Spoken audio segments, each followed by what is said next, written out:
Thank you very much for coming to my show and please अब अपना थोड़ा सा इंट्रोडक्शन कराएं, मुझे थोड़ा सा अपने बारे में बताएं कि आप कौन है, कहाँ रहते हैं, आपका क्या नाम है? जी जी मेरा नाम रजत शर्मा है। मैं यहाँ हाल नॉर्थ कैरोलिना में रहता हूँ और मैं इंडिया से हूँ। हाँ, मैं सोच रहा था कि थोड़ा क्योंकि मैंने आपके वीडियोस देखे थे। हाँ, तो उसमें आपने कुछ कभी दोनों कंट्रीज कंपेयर करा था। हाँ, कि एक कॉन्ट्रास्ट आपने पूछा था और मैं भी हमेशा भी कहती हूँ कि we are questioning the two nation theory now कि जो उस ज़माने में जो ये कहा गया था कि हिंदू और मुसलमान दो अलग अलग कौमें हैं और इकट्ठे नहीं रह सकते, ख़ास तौर पे जब दुनिया थोड़ी छोटी सी जगह बन गई है और हम लोग यहाँ के डिफरेंट नेशंस के दरमियान रहते हैं, तो ये सवाल खड़ा होता है कि क्या ये उस वक्त ये थ्योरी उठाना और इस बेस पे पूरा मुल्क बनाना सही बात भी थी कि नहीं, क्योंकि फिर तो आप बहुत नैरो कर देते हैं ना। फिर तो अब वही सिंधी कह रहे हैं कि वो पंजाबियों के साथ नहीं रह सकते, या पठान पंजाबियों के साथ नहीं रह सकते, या बलोची पंजाबियों के साथ नहीं रह सकते और एक दूसरे के साथ नहीं रह सकते। तो हर नेशन, अगर लोग रेस डिफरेंट होती है, लैंग्वेज डिफरेंट होती है, रिलीजन डिफरेंट होता है, अगर लोग इस बेस पे अलग अलग मुल्क बनाना शुरू हो जाएं तो हर किसी का छोटे छोटे हज़ारों मुल्क बन जाएंगे। जो बात मिलजुल के रहने में, मुख्तलिफ ज़ुबानों में, मुख्तलिफ कल्चर्स में है, उससे तो कोई बात ही नहीं है। ये इस टॉपिक पे I mean what do you think of that कि आपका इंडिया में completely in agreement with you. मेरे को इसमें तो कोई डाउट ही नहीं है। बट मैं आपको एक पर्सपेक्टिव देना चाहता हूँ। मेरे ख्याल से लोग उसके बारे में बहुत कम बात करते हैं। जब भी हम इंडिया और पाकिस्तान की किसी भी कॉन्टेक्स्ट की बात करते हैं तो हम उसको जो भी उसको व्यू करते हैं तो वो एक बहुत नॉर्थ इंडियन पर्सपेक्टिव से करते हैं। मैं नॉर्थ इंडिया को बिलोंग करता हूँ, बट कभी भी मैंने किसी डिस्कशन में ये बात नहीं सुनी कि आप साउथ इंडिया के बारे में भी बात करें। तो साउथ इंडिया भी इतना बड़ा एरिया है और वहां पर जो मुसलमान रहते हैं, मैंने तो कभी उनकी वॉइस नहीं सुनी। और आपको ये बात हैरानी होगी इस चीज की कि वहां मुस्लिम रहते हैं और वहां की जो हेरिटेज है हिंदू मुस्लिम हारमनी की, वो तो अनप्रेसिडेंटेड है। मुझे नहीं लगता किसी दुनिया के कोने में दो कम्युनिटीज, खासकर एक मुस्लिम कम्युनिटी किसी के साथ कभी इतने अच्छे तरीके से रही है। वहां के मुस्लिम प्रॉस्पर करते हैं, उनको उनके लिए तो पाकिस्तान कोई प्रॉब्लम भी नहीं रही कभी, क्योंकि वो लोग इन्वॉल्व भी नहीं थे उस चीज में। तो आप ये देखिए कि जहां पर पॉलिटिक्स नहीं खेली जाती वहां टोटल। आपके बीच में आवाज करके लेकिन आपने ये कहा है कि साउथ इंडिया में चूंकि सारा मामला नॉर्थ इंडिया में हुआ था तो वहां पे झगड़े भी हुए, लोग अलग भी हुए, कत्लो गारत भी हुआ, लेकिन साउथ इंडिया में चूंकि ये पॉलिटिक्स का इशू नहीं था तो वहां पे मुसलमानों के लिए कभी सवाल खड़ा ही नहीं हुआ। और आपने बड़ी इंटरेस्टिंग और दिलचस्प बात की, आपने कहा है कि मुसलमान कम्युनिटी खास तौर पे इतने पीसफुल तरीके से कहीं भी नहीं रही। Unfortunately this is the case now कि कहीं भी दुनिया में मुसलमानों पीसफुल तरीके से तो रहना ही भूल गए ना हर वक्त। मैं एक आपसे स्पेसिफिकली एक सवाल पूछना चाहता हूँ क्योंकि पाकिस्तान मीडिया को बहुत फॉलो करता हूँ। हाँ जी। मुझे जो कैरेक्टर है मिस्टर जैद हामिद का, मुझे विश्वास ही नहीं हो पाता कि उनको अभी तक जेल में क्यों नहीं डाला गया। मेरे को ये कॉन्सेप्ट ही समझ में नहीं आता कि वो ओपनली जो है वो मतलब इतनी एंटी ह्यूमन और एंटी मतलब दूसरे देशों के खिलाफ बात करते हैं और इतने रेसिस्ट बातें करते हैं। वो मुझे नहीं लगता कि कोई और देश होता तो वो ऐसे टीवी पर बोल पाते। I mean this is unfortunate. जी।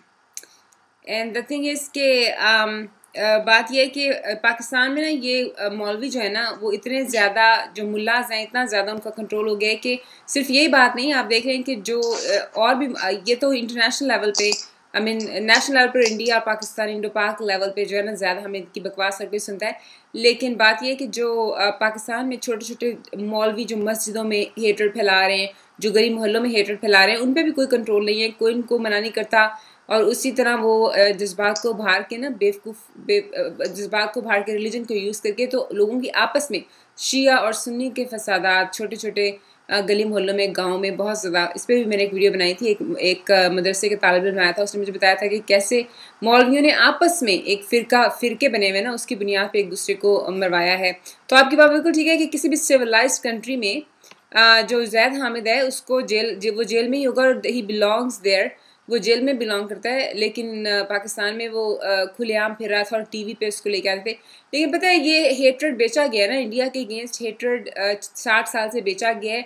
अब लोगों को समझ आनी शुरू हुई है कि इसका हमें खुद ही नुकसान हो रहा है। इंडिया का तो कुछ बिगड़ा नहीं, ठीक है, और पूरी दुनिया का कुछ नहीं बिगड़ा। हमारा ये जो हेट्रेड बेच के ना इसी तरह आर्मी कंट्रोल में रही है, इस तरह हुकूमतों ने इंडिया का हवा खड़ा करके तो मतलब कंट्रोल गेन किया है।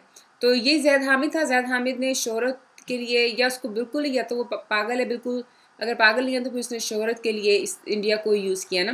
पिछले दिनों उसका मैं वीडियो देख रही कि वो लगा हुआ है मैं इस्लाम की दावत देता हूँ हिंदुस्तान के सारे लोगों को, या तो इस्लाम में आ जाओ या जिहाद के लिए तैयार हो जाओ। हाँ, मैंने सुना था ये। मतलब बात देखो फिर इस तरह की बात जब कोई इंसान करता है तो इस पर मेजोरिटी तो ज़ाहिर है आई मीन सिर्फ हंस सकती है। इस तरह तो नहीं ना, आज दुनिया कहाँ से कहाँ पहुँच गई है। आप इस तरह तो नहीं आजकल कर सकते कि एक अपने से 4-5 गुना बड़े मुल्क को, कितना कितना बड़ा मुल्क है आपका हमसे, आप इस्लाम की, आप अपने रिलीजन में आने की दावत नहीं और अटैक। और सबसे बड़ी बात है जब आपकी कोई पोजीशन नहीं है, ना तुम्हारा आर्मी में कोई है, ना तुम्हारा हुकूमत में कोई है, तुम एक बिला वजह इधर खड़े होकर इधर खड़े के स्पीच करते हो एंड और तुम ये जो ज़्यादा से ज़्यादा जो हमारे बेवकूफ़ यूथ है उनमें से कुछ को बेवकूफ़ बना लेगा। और टेररिज्म, इस तरह के लोग टेररिज्म कर सकते हैं ना, प्रॉपर वॉर नहीं कर सकते, टेररिज्म होता है, छोटे छोटे धमाका कर दिया, धमाका कर दिया, हाँ फजूल हो गए। लेकिन पता है ये इसका इन्फ्लुएंस खत्म हो गया इंटरेस्टिंगली। पिछले साल ये बहुत ज़्यादा चढ़ा था और वो भी इसके पीछे 2-4 लोग थे, वो पीछे हट गए, तो अब इसका इन्फ्लुएंस बिल्कुल ख़त्म हो गया। ये जो हमारे अपने मुल्क में टेररिज्म हो रहा है ना, उसकी वजह से अब तो कुछ ज़्यादा हमें को पूछता ही नहीं है। अब तो इमरान खान आ गया ना, इमरान खान मैं तो उनका बहुत बड़ा फॉलोअर और फैन हूँ इमरान खान का।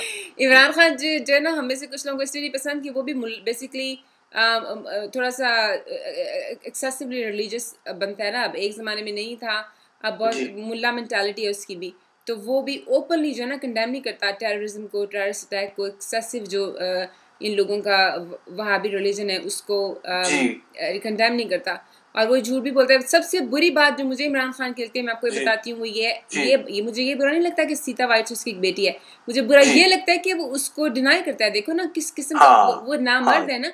अगर आप वाकई मर्द हैं तो आप कहें कि ये मेरी बेटी है, रिस्पॉन्सिबिलिटी लें, जैसे यहाँ अमेरिका में होता है। I mean, once you do something like that, फिर you become a responsible father। तो जो बच्चे जो वो भी क्या मर्द है कि जो अपनी बेटी को एक्सेप्ट नहीं करता, ठीक है ना। बच्चे से बड़ी क्या चीज़ है, आप प्राउडली कहें कि भाई मेरी बेटी है और उसका बल्कि खर्चा उठाओ, थोड़ा बहुत उससे मिलने जाओ, उसको वेकेशंस पे लेके जाओ जिस तरह नॉर्मल बाप करते हैं। तो वो भी क्या मर्द है कि जो मतलब कहता ही नहीं अपने मुंह से कि मेरी बेटी है, everybody knows it, he knows it, और एक्सेप्ट भी उसने मतलब प्राइवेट ही कर लिया है कुछ लोगों से। लेकिन तुम ओपनली टीवी पे कहोगे ठीक है आई डिड समथिंग और अब मेरी बेटी है और बेटी से मिलो। तो इसलिए एक बड़ी अच्छी किसी ने टीवी पे बात की कि जो बंदा अपनी बेटी को इंसाफ नहीं दे सकता, उसने मुल्क को क्या इंसाफ देना है। बात ये कि मैं तो उसको नामर्द समझती हूँ ऑनेस्टली। जो पाकिस्तान, आप पता नहीं आपको इस टर्म का पता है कि नहीं? टर्म का मतलब ये कि जिसमें हम लोग उर्दू ज्यादा बोलते हैं जी। अच्छा, तो what kind of man he is. तो मेरी इसलिए मैं तो ना उसकी रिस्पेक्ट करती हूँ इस पर्टिकुलर बात पे। मेरे लिए तो बल्कि ना I do not like the term bastard, क्योंकि मुझे ये कि बैस्टर्ड जो है ना, there is no such thing as a bastard child, ठीक है। हाँ, bastard is the father who then moves away, कि जो फादर रिस्पॉन्सिबिलिटी नहीं लेता, that person is a bastard. You can not just call a child a bastard. तो मैं तो इससे सलमान खान कह रही हूँ, इमरान खान बैस्टर्ड है, बच्चा तो कोई बैस्टर्ड दुनिया में नहीं होता। तो ये जो है ना इस वजह से मुझे इमरान खान पसंद नहीं है। आई मीन बहुत सारे लोग उसके पीछे हैं, बहुत सारे लोग उसको सपोर्ट कर रहे हैं पाकिस्तान में। I think he is going to win, but the thing is कि अभी हमारे पास है ही कुछ नहीं ना। जो सब बाकी लोगों ने इतना डिसअपॉइंट किया है कि जो बच गया है अब लोग उस पर उम्मीदें लगा रहे हैं। वो इस पता है पाकिस्तान की सोसाइटी ऐसी है कि वो इस चीज़ को आप और मैं अमेरिका में रहते हैं, जिस सोसाइटी में रहते हैं, यहाँ पे ये चीज़ एक्सेप्टेबल है। बच्चे को खूबसूरत गिफ्ट समझा जाता है, ठीक है। तो यहाँ पे ये चीज़ एक्सेप्टेबल है, इसलिए हम लोग को ये बात इतनी अजीब नहीं लगती। लेकिन पाकिस्तान में वो यानी सिर्फ जीतने के लिए, I mean I wouldn't care. मैं समझती हूँ कि इंसान अपनी पर्सनल लाइफ के और बच्चे की रिस्पॉन्सिबिलिटी ले, नहीं इलेक्शन में जीता तो ना जीते, लेकिन लोग झूठ और धोखा और फ्रेब पाकिस्तान में ना बचपन से आपकी जड़ों में बैठ जाता है। तो वो जो है ना मुझे नहीं पता इंडिया में भी है कि नहीं, लेकिन पाकिस्तान में जो है ना ये कदम कदम पे झूठ। अब सबसे बड़ी बात है, तुम टीवी पे एक दफ़ा बैठ के कहते क्यों नहीं कि भाई मेरी बेटी है, मैं उससे मिलने जाता हूँ, मैं इसको रिस्पॉन्सिबिलिटी लेता हूँ, मैं उसका बाप हूँ, प्राउडली तुम कहो, why are you not saying that. तो फिर तुम्हारा कोई होगा ना कि वाकई ऑनेस्ट बंदा है। तो I mean being a woman I do not like this, कि इसलिए फिर मैं उसकी कोई रिस्पेक्ट भी नहीं। हाँ जी, गो अहेड। जी, नो मैं आपकी बात पूरी तरीके से मैं एग्री करता हूँ आपको जो आप कह रहे हो, क्योंकि आप एक बहुत पर्सनल लेवल पे जो आपको फील होता है, क्योंकि आप खुद एक मदर हो तो आपको मालूम है उस चीज की क्या इंपॉर्टेंस है। बट मैं इस चीज में ये जरूर कहना चाहूंगा कि जितना मैं इमरान खान को जानता हूँ, मुझे लगता है कि उनको भी पर्सनल लेवल पे इस चीज में प्रॉब्लम तो बहुत होती होगी। बट अगर आप लार्जर कॉन्टेक्स्ट देखें तो अगर उस इंसान ने उस अगर मुझे लगता है कि कोई ऑनेस्टली पाकिस्तान के लिए काम करना चाहता है तो वो वही इंसान है। हाँ, यही और उसकी जी, और मेरा मेरा ये मानना है पर्सनली कि अगर वो इस चीज को मान लेते और अगर वो इस चीज को बोल लेते तो वो पूरी की पूरी एक पर्सनल वॉर उनके खिलाफ शुरू हो जाती है। और आप जैसे जानते हैं सबसे बड़ी प्रॉब्लम पाकिस्तान में ये है कि अगर किसी भी चीज को जज किया जा रहा है तो एक बहुत इस्लामिक पॉइंट ऑफ व्यू से जज किया जाता है, कभी भी एक न्यूट्रल पर्सपेक्टिव से किसी भी चीज को नहीं देखा जाता। तो मुझे ये लगता है कि चूंकि वो लोगों के इमोशंस जानते हैं, right now his immediate requirement and his immediate necessity is to bring about change in the country। मुझे पर्सनली लगता है, मैं किसी और का नहीं कह सकता, कि अगर वो सक्सेसफुल हुए और अगर उनके पास पावर आती है, then I think he would be in a better position to say that yes, he made a mistake, and I think that would be better. Now, But right now, I never call a child a mistake. You can. I know. I'm just sorry. joking with you. No, I know. no, I would like to correct you by saying not the fact that he has a child from a wedlock is a mistake, but not accepting it is a mistake. I'm calling that as a mistake. I mean, in no ways I'm trying to say that he has a daughter and that is a mistake. No, that is just not true. और जहां तक एक जो मैं political culture देखता हूँ दोनों countries का, तो बहुत ज्यादा सिमिलैरिटीज है। मतलब आज पाकिस्तान दुनिया की नजर में एक फेलियर जरूर बन गया हो, बट अगर आप दोनों पॉलिटिकल कल्चर्स को अगर समझने की कोशिश करेंगे तो बहुत सिमिलैरिटीज हैं। दोनों जो आवाम है वो बहुत इमोशनल बेसिस पे वोट करते हैं। दोनों जो हैं उनके लिए करप्शन जो है कि मतलब दे डोंट केयर कि उनकी करप्शन कैसे हो रहा है, उनको सिस्टम से कोई प्रॉब्लम नहीं है। उनकी जब तक दाल रोटी चल रही है उनको कोई इश्यू नहीं है, वो कभी चेंज लाने की कोशिश नहीं करेंगे। बट अभी जो रिसेंटली, अगर पता नहीं, मुझे नहीं मालूम आपने इंडिया की पॉलिटिक्स को फॉलो किया है कि नहीं, बट इंडिया में एक मिडिल क्लास रेवोल्यूशन अभी स्टार्ट हुआ पिछले 2-3 साल में। और मुझे लगता है कि पाकिस्तान में भी जो मिडिल क्लास है, जो कि बहुत समझदार भी है और जिसके पास थोड़े फाइनेंशियली इक्विप्ड भी है, मुझे लगता है जब तक वो नहीं खड़ी होगी प्रॉब्लम्स के खिलाफ, तब तक ये जो स्टेटस को है ये मेंटेन रहेगा। कोई भी लीडर आता जाता रहे, जिन लोगों को मैनिपुलेट करना है वो करते रहे।